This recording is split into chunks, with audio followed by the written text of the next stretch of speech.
Living in a wild world, man.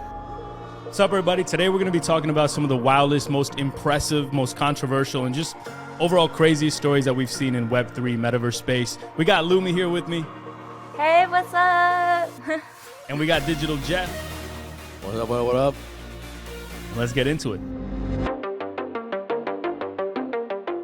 The internet was terrified this week by this AI-generated artwork created by Fabio Comparelli, a digital content creator. He created this animation using AI software by prompting the AI to generate human evolution. And this is what you're watching. So this is wild. I got to chime in here first because I do want to make clear, because when I first saw this, I was like, holy shit, like we're all doomed.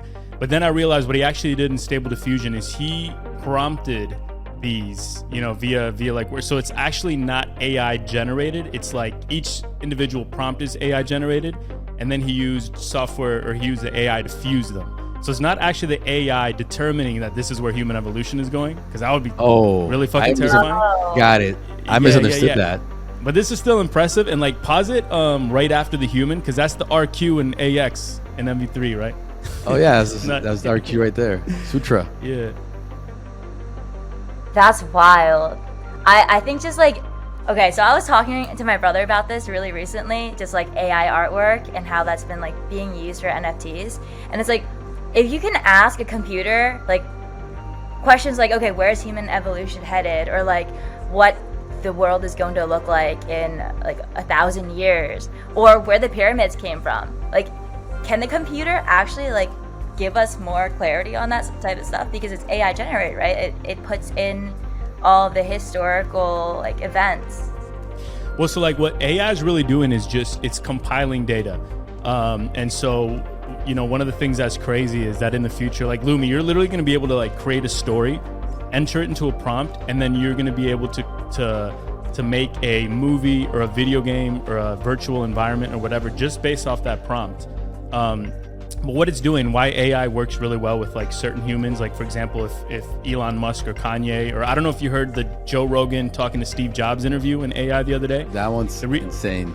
It's insane, but the reason why it's so convincing is because those guys have thousands and thousands and thousands of hours of audio, and so you input them into the computer, and then the AI is really determining like, the more data it has, the better. Right. And so like for me, or if somebody were to do like a fake audio for me, I just don't have that many hours online on the computer. It wouldn't be convincing. But, for somebody like Trump or Kanye or Elon or these guys that just have like 1 trillion hours of footage and audio, AI can do its thing a lot better. So I think it's fascinating. Yeah, but to Luumi's point, I think what you mentioned is like if you kind of like give it a prompt, it'll do the research for you and spit out an image. Is that what you're saying, Luumi? Yeah. So I tried this out with my brother, and he's like not in NFTs or in Discord, but like he just somehow had this Discord thing where it had like an AI generator, and he typed in like pyramids, and I forget what keywords he used, just to like see what was building the pyramids back in the day, and it showed these like weird dinosaur looking figures, and I'm just like, is this information gathered from like historical facts that the computer knows that we might not know? And like, what does that mean? That's a great question. You should get that image and we could like put it on screen, because I'd be curious to see that. That's kind of wild, actually. Yeah, and like asking them, okay, when is like, I think he asked like in 1,000 years what the world is gonna look like, and it was like a globe of all like water, and I'm like, in 1,000? That's terrifying. All that's terrifying because how is it making these predictions? Yeah. Based on what? Living in a wild world, man. Let's go to the next. All right, so it's second quarter. I can get another touchdown here, maybe. So this is the NFL Pro era VR on the MetaQuest 2. So it's actually the first ever officially licensed NFL football game in VR. Dude, I think this is badass. Like I already told my wife, I said, yo, when I'm 70, you're going to find me in a VR headset, head to toe, haptic, full body suit. I'm going to be in my dungeon, and I'm just going to be playing with Ronaldo, Kobe, all these guys. Like, this is actually really, really dope. Like, a super glimpse into the future. Do you guys remember did you watch WALL-E? Yeah. You remember, like, in the future when they had those fat people that are just, like, looking at the screen? and they're just Yeah, like they're right. just like moving around because they're just like playing games and like living in a VR world. That's what this makes me think of. Like, you can just play football and like be amongst celebrities. Then what's like the point of even like, you know, walking around? Like, this is, if that's the future, that's kind of Yeah. cool. I feel like they made this for Tom Brady so he can finally retire and continue playing. Well, That's this is where we're headed to, and like I know the next few clips we'll talk about this again, but the kids of the future growing up playing these video games are going to be so incredibly fit because they're going to be on omnidirectional treadmills like that. Right now, that already exists, but it's expensive, like, you know, out of reach for the average consumer. But when they come down in price and we're all in full haptic exoskeletons and omnidirectional skeletons like this, look at this. This is nuts. Yeah, play this clip. Yo, that's sick. You can order this already. You can literally have this in your house by Christmas. You know what the price on this is? It's $14.99. That's the That's actually not as bad as I upgraded would've version. thought, man. $14.99 is the price of the new of the new MetaQuest Pro. So for Exactly. $3K, I mean, dude, like, I think this is so dope because how boring is like running on a treadmill?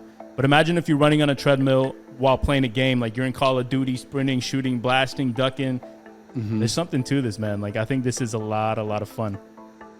And then actually like- it comes with the shoes and everything. What's it called? Has that haptic feeling even in the ground. So as you're treading, Ooh. you know, I as wonder you're if treading, this technology can be incorporated into the metaverse. So I think most metaverse experiences are actually going to be predominantly 2D with a 3D component. But like, imagine, like, Luumi, what games do you play right now? Do you play any games? I mean, a long time ago, I played Valorant. I played Counter-Strike to try and impress a guy, but I never got to that. The things you do. Well, there you go. Imagine you playing Counter-Strike or Valorant, and instead of like moving with the joystick, you actually got to run to move. You can peek around corners. That's coming, and that's coming. Like, we're looking at this now, how people in the 70s and 80s looked at Atari. Like, oh shit, this is dope. This Pong back and forth is dope. I see a lot of potential here. In 20 years, the game is going to be completely changed, man. This is insane.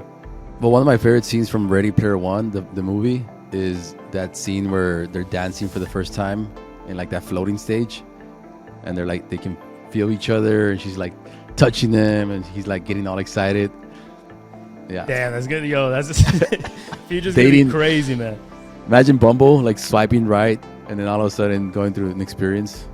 Okay, imagine watching a scary movie in like VR, and like you get to control the person, and it's like first person, and all the scary things that are happening to that like main character is actually happening to you.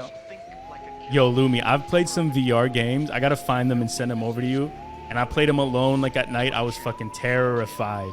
Like, some of these games are actually already super immersive. I can't imagine when like somebody can grab your shoulder and you feel the haptic response from it. Oh man, it's gonna get insane. It's so immersive. It's not a game anymore. It's real. It wasn't supposed to be real! Real, unreal, what's the difference? So this is the Blackbox, the first ever virtual reality full immersive gym experience. I actually went to go visit this place in Boise, Idaho. Oh shit. Yeah.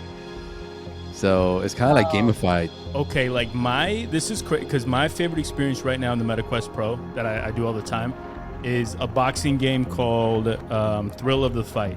And I recommend it to everybody because I swear, like, I remember I show people and they're like, there's no way this is. And then they'll do one round and they're fucking gassed. They're out of breath. They're like passing out on the floor. It's like the most incredible, like, it's just fitness, right? It's just straight up cardio, but it's fun. It doesn't feel like you're doing cardio. You're in the ring with this guy. In the future, like me versus Jeff, me versus Luumi, although I don't want to get my ass kicked. Like, we could be actually fighting each other. This is dope. But what is you said it's gamified. What do you mean by that, Jeff? So it's gamified in the sense like there's a leaderboard, right? There's a leaderboard, but there's also like characters that you can build up, and then there's a way to keep track of like your workouts compared to other persons. Like, let's say me and you are going to the same, we're competing against each other. We can track our progress, see who's actually done more reps based on how much like weight and intensity per stage. So there's all these ways they implemented for you to compete against each other. But it was fun, man. Like, you really like get fully immersed in it, and it feels like you're pretty much inside the video game at this point. You know. What would be really cool is if like your character, your avatar, just like gets more fit as you work out in this game. Yeah. And that's like your profile picture, and it updates as you work out, so it motivates you to get more fit. Yo, that's a good. This guy right here, Ryan DeLuca, he's about to take that idea, Luumi. You better be. hey, DeLuca, you know where you heard it first. No, I'm just kidding. Yeah. That's a dope idea. I love that. It was like the most fun I've had. Bro, it's incredible. It's amazing. That's why, like, I think one of the biggest use cases for VR Metaverse is mixed reality experience is not just education. Probably that's the biggest one, but also fitness. It's going to change the game, and like esports is going to transcend esports because it's actually there's going to be a physical component.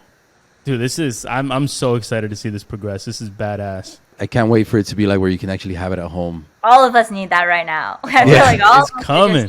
Just, like, I'm like trying to come up with my own workouts and everything. That would be cool to have something like this in my home. This was one of the biggest L's I've ever seen in my life, and not just the financial L. So let me take you guys through it. So this actually was sold for $2.9 million to the CEO of Bridge. His name is Sina Estavi, and he bought this, and he said this is the Mona Lisa of the digital asset world, right? And so he bought it for $2.9 million, and then he went a few months ago to auction it, and he thought he was going to get $48 million for it. Like there's delusion, and then there's this, right? And like, look, I don't feel too bad for this guy because he's like he has infinite money. He's good, $3 million to him, no problem. But he thought he was gonna get $48 million for this, and the highest bid was around $6,000, and so he was about 47.99 short. Like, so what was he thinking? Buying this tweet for $3 million, thinking he could sell for 50? I don't know. I want to hear your guys' thoughts on that because it blew my mind. Expectations versus reality. Oof. We need a meme for that. I wonder, like, what? I think he did a bad job, like, tagging it as a Mona Lisa of the digital world.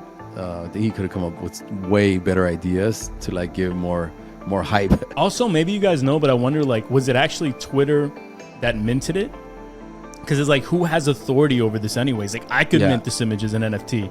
From what makes that the non-fungible one, if that makes sense? I think Jack Dorsey was the one that minted it. Oh, okay. So he was the one that cashed in for 2.9 mil. Oh, no shit. Yeah. We got to verify that, because in that case, then I can understand it a little more, because it almost becomes Jack Dorsey's rookie card in a sense, perhaps. Exactly. But let's look into that and maybe like let the audience know here because that would make a little more sense, but still not $3 million worth of sense. That shit that's incredible. The first ever tweet. You see that the first ever tweet sounds way better than the Mona Lisa of the digital. Yeah. That's how we should have branded it for sure. Yeah. Yeah, the marketing just wasn't there. Kind of missed. They need to hire Luumi. All right, what do we got next? Oh my God, I think this is one of the biggest L's of the year. Walk us through it. What are we watching here? So billionaire, this guy's a billionaire. He goes by the name of Mubarak, who burned a $10 million Frida to launch his NFT collection. So they have the Frida painting inside this bag, which is, you can see on the brand, it has the newer. That's the camera. So that's like a ring light. That's a ring light bag right there. Yeah, that's the ring light bag. It's like they set up the light. They're like, hey, we don't have a bag. Use this one. They should have brought, like the bulletproof briefcase or something. At least, get some pizzazz to it. Yeah. And how are they gonna roll up with like a security guard and like have that just in like a ring light bag? Telling you. Oh, what a show, man. Okay, so what is he doing? I don't understand. What is this art? Is this is he like what is this? From what I understand, he was like announcing that the only available copies of this painting moving forward was going to be in the form of an NFT. But I still feel like you didn't have to burn it. Like there was no reason to burn it. Well, that's the gimmick that the marketing is based on top of. You know what I mean? Like he's just it's a gimmick to attract eyeballs, to attract buyers. I can't imagine, Jeff. Maybe I can't imagine this collection did well. I just don't think this is compelling. I would assume it did not do well. Mexico's leading cultural authority says he may now committed a crime. For burning it? For burning it, yeah. Did he not own it? Yeah, he owned it, but you still can't burn it. What's the crime? I guess it's like some public Okay, also, domain like, work or could he honestly just like not many people saw it. Could he just like copy it and like, you know, burn a copy of it? Like, is there? probably, yeah, I bet that's what he did. Do we have like a reality check here to make sure, or you know, those like authenticity checks? Like, how do we know that's actually real? Like, that's I don't the know. real- It's true. Like, I mean, like, okay, if he's a billionaire, what the hell does 10 million matter to him? That's like me, like, burning $20 worth or something. I guess who cares? But I do not find this compelling. I gotta look more into this. This is a weird one. like, let's say he did burn the Frida, right? Let's say it just still does not make sense. Like, why would you burn it? You know, so there's actually a good segue to the next one, because you know what was a sort of more clever idea and Yes. sort of a narrative on art was Damien Hirst burning his art. So let's maybe go look at that one, because that one made a lot more sense, right? Damien Hirst, super famed artist, whatever. So he created, I believe, 10,000 A4 size, like, I guess, copies of one of his famous art pieces. And then he minted them all as NFTs. And then he gave the collector of the NFT the ability to either burn the NFT and keep the physical version, be sent the physical version, or burn the physical version, which we see him doing now, and keep the NFT. So this one was interesting to me because it's like a narrative on what's valuable in art. Are people do people value the digital version more, this highly liquid digital asset that can be traded, or do they value the actual physical art component? I thought that was interesting, so I'd love to hear your guys' opinion on this one. Yeah, I think that makes more sense. Like that, because then you're actually like making a delineation between the two, like Web 2 and Web 3. But like the other one was just like burning it and then saying that it only lives online now. But it's like, okay, I could also just copy a picture of it and like save it. Then I made a second copy. But this is more of a statement. So this one makes more sense. Yeah, this one makes sense. And the fact that he gave people the opportunity to like keep the NFT or the official copy, the physical artwork, you know, plays into this idea of like what's more valuable to a person, you know. So there's a lot of like deeper plots within what he was trying to do. And Damien Hirst, from what I understand, was one of the first persons that thought of the idea of NFTs. This is back in 2016-17 when he started with this project. So, well, the other thing that I found interesting about this one was it was commentary on how ridiculously irrational the entire peak mania of the NFT collectibles was. So it says here, it says the interesting twist is that Hirst has made this into an interesting experiment in the highly irrational economics of collectibles and blockchain technology. So he's also bringing, you know, commentary to that. So this made a lot of sense. This was like a true, to me, like a truly sort of like compelling art initiative. What would you guys have done if you would you keep the NFT or would you keep the A4 piece of paper? I think I would have kept the paper. I would have kept the paper. Yeah, I would have kept. I'll tell you why. Well, actually, on episode 2 of Docs, one of the A4s from the collection is going to make an appearance, and I actually saw it in person, and how well he put it together. It's got like a chip and a hologram in the back of the paper. You know, so you flip it, and then he actually wrote down with his not only his autograph, but he actually wrote a title for each. Yeah, NFT and it's sell almost kind of like if you get an autograph from like your favorite celebrity, right? Like on a piece of paper versus just like having a picture of an autograph from like somebody else. It's like, yeah, the autograph is still real, but it just means more to like have the physical autograph. It's that person actually touched that piece of paper. And that's such an interesting point. And I think that's one of the conversations that this initiative generates is like, is a physical item always going to have just inherently a little more value than a digital counterpart, right? Just because in digital it is infinite, right? Where physical, it's actually you have finite resources like paper, etc. So, and then there's that aura that we always talk about, where like, wow, the artist actually touched this, right? Mm-hmm. And there's just something to that doesn't exist in digital. So, hats off to Damien Hirst, because I thought this was a really interesting experiment that. Sort of a catalyst for some good conversation, regarding digital art. So, love this. Yeah, and the cool thing about him is that he himself is the one burning the art, versus. I appreciate that as well. Versus Mubarak, who burned a Frida I still don't get it. All right, we'll move on to the next one. Oh, my parents showed me this. My parents showed me they like two little old Asian parents being like, "This is disrespectful." They were so angry. It was interesting, like having my parents react to this video, and they're just like so appalled. They're like, these kids, like they're like out of hand. Oh, they're like destroying a piece of art, or that's according to my parents. According to my parents, they're destroying. Well, hopefully, and I've heard that there was a glass sort of protecting the piece of art, so I don't think the actual art was destroyed, just sort of the glass protecting it. So that's one good thing.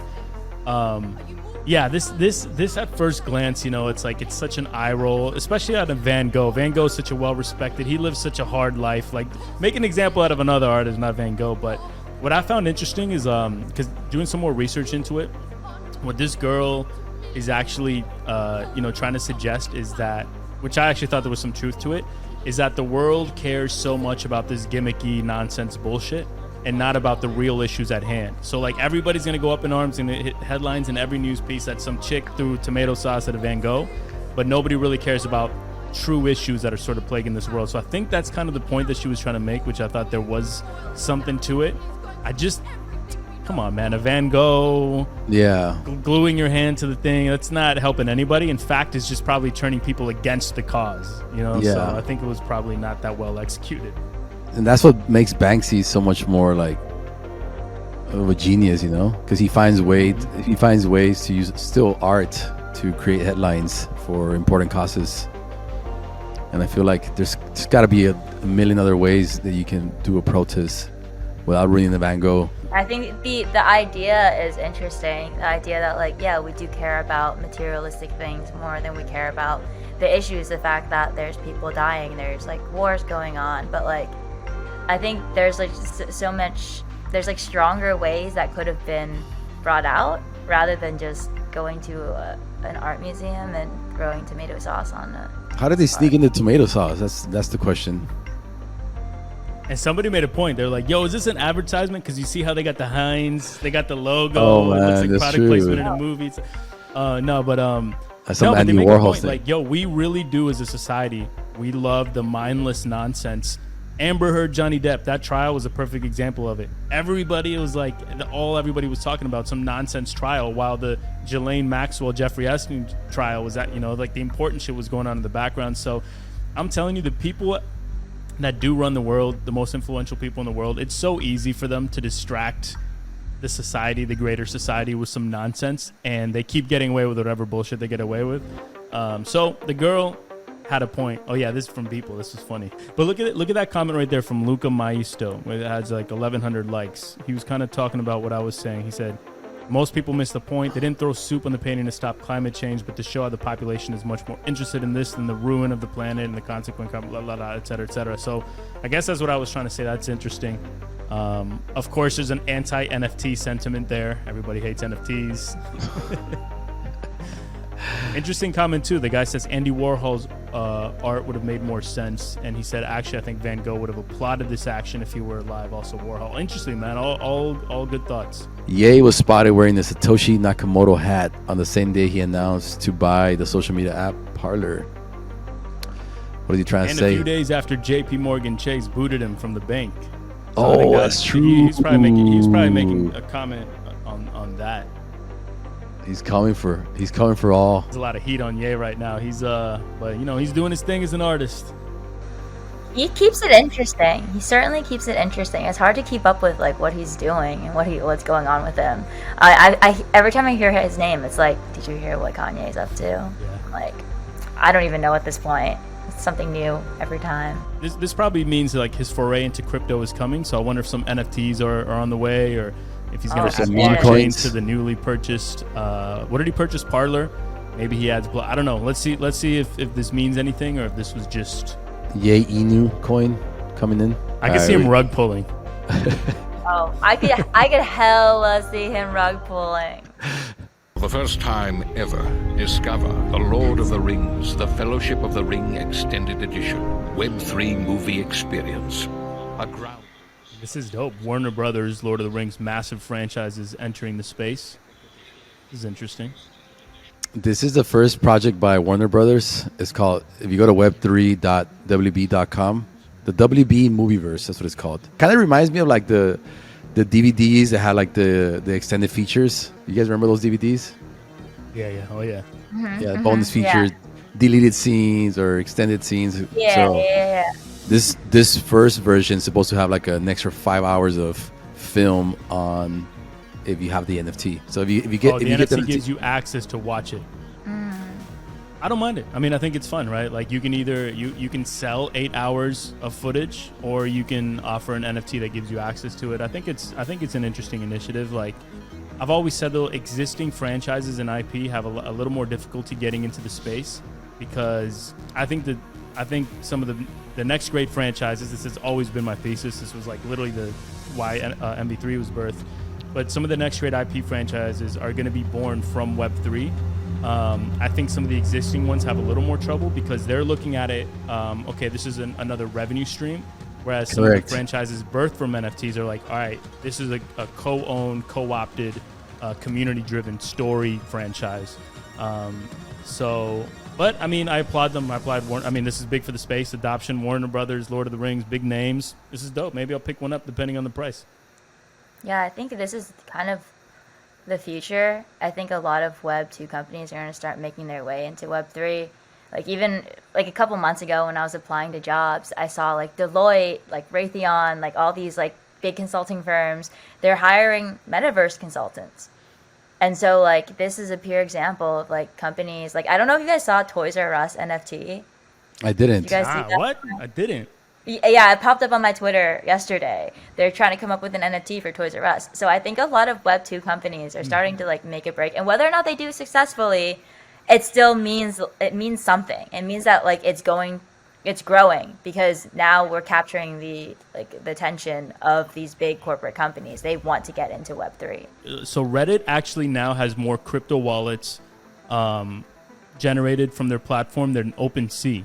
So 3 million new users, it says here, have turned to crypto, scrambling to scoop up one of Reddit's collectible avatars NFTs. So they've done several drops now with prominent artists. And Redditors have created more than 3 million Reddit Vault wallets to buy and trade NFT avatars.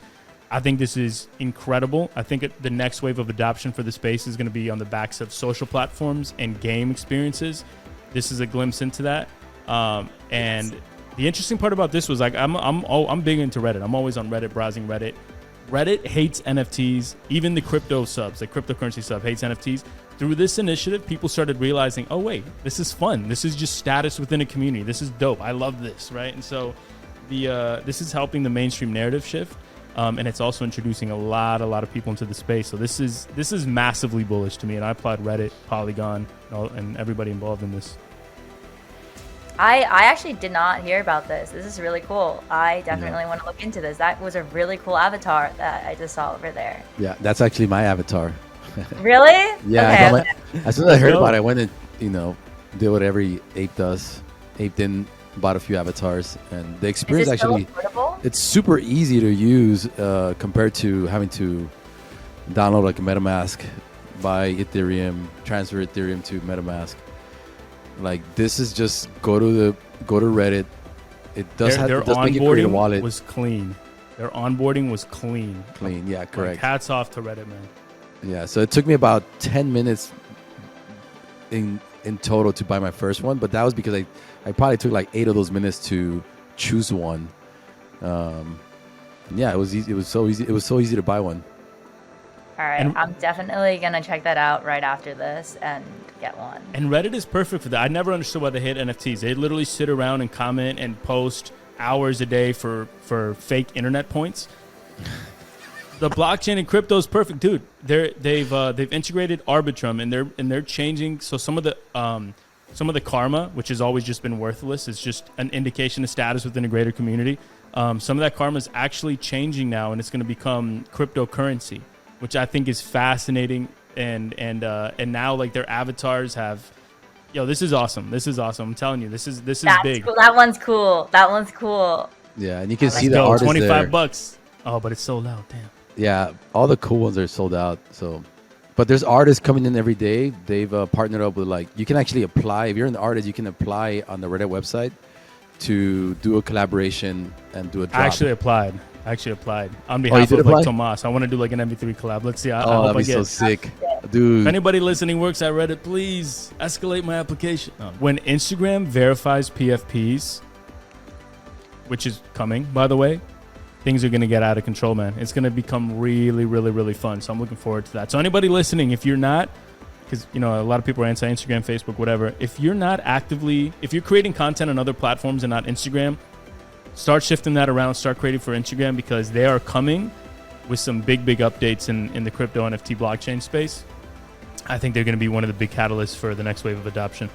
What do you, can you repeat some of that? Like, I'm a little bit confused. So what are you saying? Like you can, you'll be able to create on Instagram as a NFT. Like let's say you upload a video, it'll be already in the blockchain. Is that what you're saying? Well, and I'm going to say this is an assumption because I can't say anything definitively, but Instagram will more than likely roll out PFP verification, similar to Twitter, similar to Reddit, etc. That alone is going to cause a lot of people wanting like really dope PFPs because that becomes a status symbol all of a sudden, right? Mm-hmm.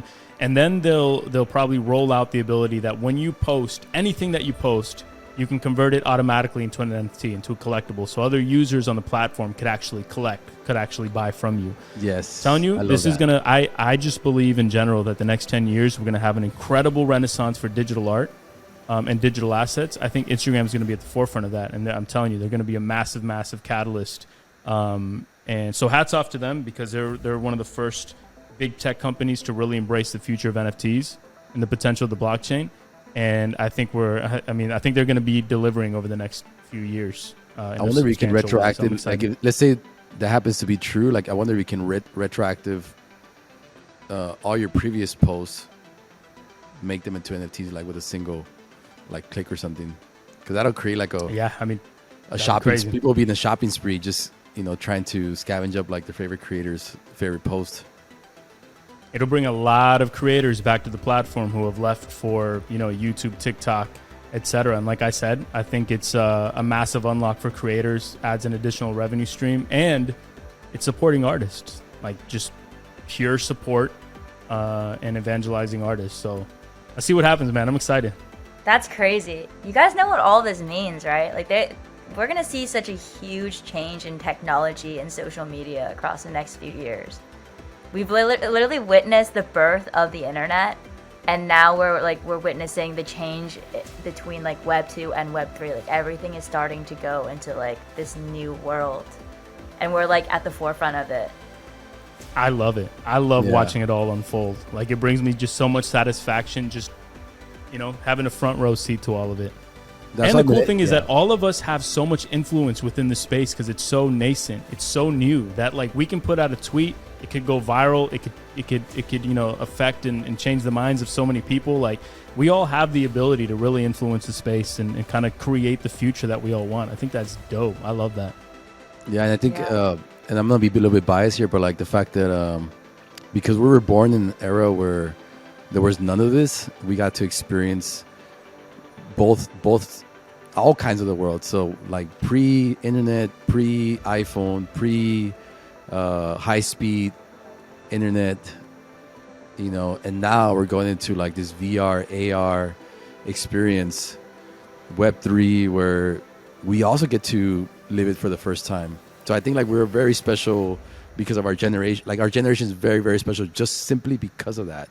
Because we can connect, both like the boomers, but also like we have a connection with Gen Z or what's next after Gen Z, whatever that is. Gen X or something. I don't know, but you're right. It's perspective. We have the macro sort of bird's eye perspective. We are now our grandparents that were like, I remember when this candy was 5 cents, and you're like, okay, now that's us. That's going to be us. We're going to be telling our kids, our grandkids about, I remember when internet wasn't a thing. I remember before the metaverse was a thing. I remember Star 69, Star 67. Oh my God, yeah. Having to call friends on their home phone. Star 67 was dialed back, right? One of them was dial back, and one of them was Block your caller ID. Yeah. Star something 69 yeah. was when the calling back, and Star 67 was when you blocked. Yeah. When you Yeah, had you don't want a little You're stealthy. like undoxed. Yeah. Yeah. That's so funny. That was the old version of doxed versus undoxed. Yeah. Like who's calling then? You when make my when my friends, like, you remember before cell phones, right? Like when my friends' parents wouldn't let their kids like come hang out with me because they're like grounded or something, I would keep calling them first off, and then they would like it would fuck up their internet, you know, like your internet connection. And then they would just block the number, and then so I would star 67. I'm like, can my friend come out to play? Like, I was that annoying kid. Yo, I saw a video on TikTok. I don't know if we find it, we put it here, but it was like some young girl, maybe 8 years old or whatever, and there was like a phone on the wall, and she like didn't know what it was. Oh yeah, I saw that one. Yeah, you saw that? She didn't even know what it believe was. it. And it reminds me, it's the same thing, like rolling up the windows. Why do they call it roll up the windows? Because nobody knows what that is. Or like the save disc. It's like, what is this? Why does this mean save? Like, I don't know, man. Just some fun shit. But go on to the next one. Yeah. One of the cool phenomena I've seen, like, especially like I have 4 kids and they're all like they're all teenagers, but they have a better music sense than we had, because they get access to like the entire library of music all at the same time. And back when we were growing up, we like had to wait for it to come out on the radio or on MTV, like a music video. I had to go to Tower Records and so like songs were only like hot for us like during a specific era. Like, so you can think about like 1993, like Vanilla Ice, or 94 MC Hammer, or 96 Wu-Tang Clan. You can think of years with music, and our kids or this generation, like, they're able to, like, they'll make a song from the 60s, the #1 song, all of a sudden, because it started trending on TikTok. It's just like, it's a weird phenomena, the way music works nowadays. Interesting point, man. TikToks is a whole nother thing that I have. It completely missed me. It missed my like generation, I think. I don't know. Are you guys hip to TikTok? I'm like, I can't get onto it. Only because what they did with the algorithm was so brilliant. I gotta give them credit. Although, there was just a Forbes story that came out that suggests that TikTok, some Chinese officials are using it to track specific U.S. citizens. I mean, like, it's obviously probably compromised by the CCP. I guess we won't go there. I don't know if that like gets us canceled talking about other governments, but no, I love TikTok for the algorithm. I started actually kind of early. I was like telling my wife, I remember, like, you got to start posting on TikTok. It just had changed from Musical.ly, because I understood, I think, pretty early that the algorithm was disruptive. But I don't consume a lot on TikTok, but I do think Same. it's really compelling. I go on to TikTok like maybe once every 3 or 4 days, and it's just to check. It's just to check the messages. I'll get like messages from like 4 or 5 of my friends. They're always sharing videos. I think that's the #1 like way to use TikTok, is like they have the share button right there, and then it pops up all your top friends. So if you see a cool video, you normally share with like your 3 or 4 like high school friends that you haven't seen in 10 years, but you still want to connect with them. So I don't know. I love creating on it, but I definitely try to stay away from consuming, because it is so addicting. Yeah, and it's like, it degrades your brain away. If you do any commercial content on there, you cannot use licensed music. I'm just gonna put that out there. Cannot have. Yes, you'll get sued. No a friend. Oh, really? Happened to a friend. Yeah. So. But you can use their library, right? Wait. No. No, you can't. You can't. So you should know that. Commercial content. So like you're promoting a product or something. Mm-hmm. Yeah. Wow. Even if it's on their library, you cannot use it, or you'll get sued. And who's like doing?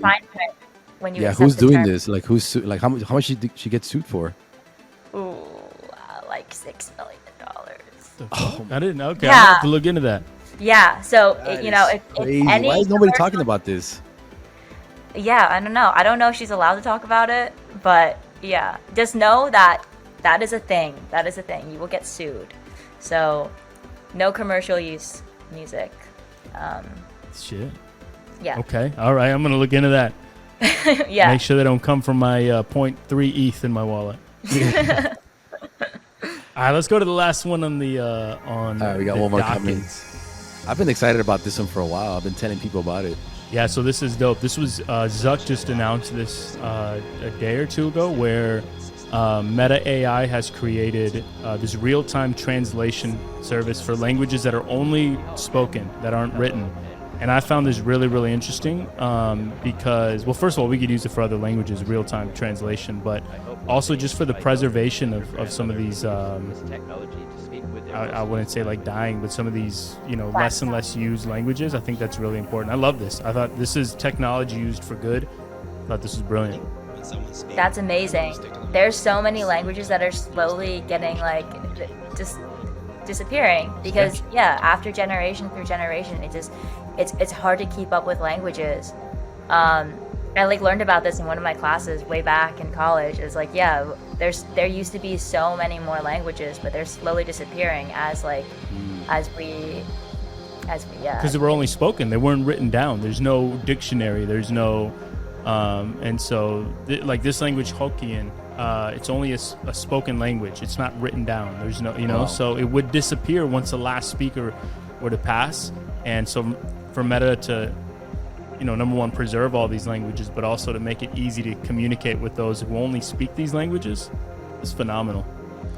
Yeah, one of the things I really think like a great use case for this, like being inside the metaverse and just talking to somebody else, not knowing that they speak a different language, because they're just talking to you back in your native language based on your settings. Wow, bro, I just blew my mind. You're so right. Gaming, socializing, even in the business world, anything. So it opens up the doors. Wow. Like business opportunities, like bingo. Yeah, because you technically like the other person, if you're inside the metaverse, you don't know who the other person is that you're talking to, or let's say you do, but regardless, like it just opens up the door to just speaking in your native language and listening back into your native language. Amazing, man. Yeah. All right, well, let me bring this home. Yo, this was a lot of fun. We got to do this again. Man, some impressive. Yo, the future, the next 5-10 years, like we were talking about, is going to be dizzying speed. You know how I like to use that, Jeff. It's all going to unfold so rapidly, and we get a front row seat. This was a lot of fun. Luumi, we appreciate you. Thanks for having Jeff, me. This was as great. always. And hey, like, subscribe, comment. You know the drill.